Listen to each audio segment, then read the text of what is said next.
At the tender age of 6, Ruby Bridges advanced the cause of civil rights in November 1960 when she became the first African American student to integrate an elementary school in the South. Nonetheless, Southern states continued to resist integration, and in 1959, Ruby attended a segregated New Orleans kindergarten. A year later, however, a federal court ordered Louisiana to desegregate. The school district created entrance exams for African American students to see whether or not they could compete academically at the all-white school. Ruby and only 5 other students passed the exam. Her parents were torn about whether to let her attend the all-white William Frantz Elementary School, a few blocks from their home. Her father resisted, fearing for his daughter's safety. Her mother, however, wanted Ruby to have the educational opportunities that her parents had been denied.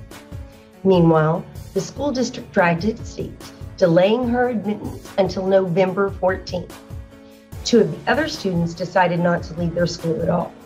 The other 3 were sent to the all-white McDonough Elementary School. Ruby and her mother were escorted by 4 federal marshals to the school every day that year. She walked past crowds screaming vicious slurs at her. Undeterred, she later said she only became frightened when she saw a woman holding a black baby doll in a coffin. She spent her first day in the principal's office due to the chaos created as angry white parents pulled their children from school. Ardent segregationists withdrew with their children permanently. Barbara Henry, a white Boston native, was the only teacher willing to accept Ruby, and all year she was a class of 1.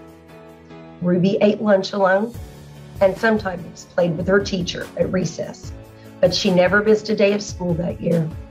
While some families supported her bravery and some Northerners sent money to aid her family, others protested throughout the city.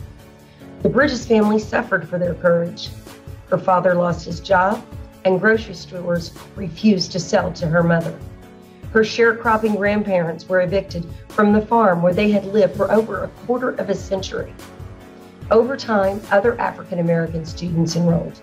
Many years later, Ruby's 4 nieces would also attend. In 1964, artist Norman Rockwell celebrated her courage with a painting of that first day, entitled "The Problem We All Live With." Ruby graduated from a desegregated high school, became a travel agent, married, and had 4 sons. She was reunited with her first teacher, Henry, in the mid-1990s, and for some time, the pair did speaking engagements together. Ruby later wrote about her early experiences in 2 books and received the Carter G. Woodson Book Award. A lifelong activist for racial equality, in 1999, Ruby established the Ruby Bridges Foundation to promote tolerance and create change through education.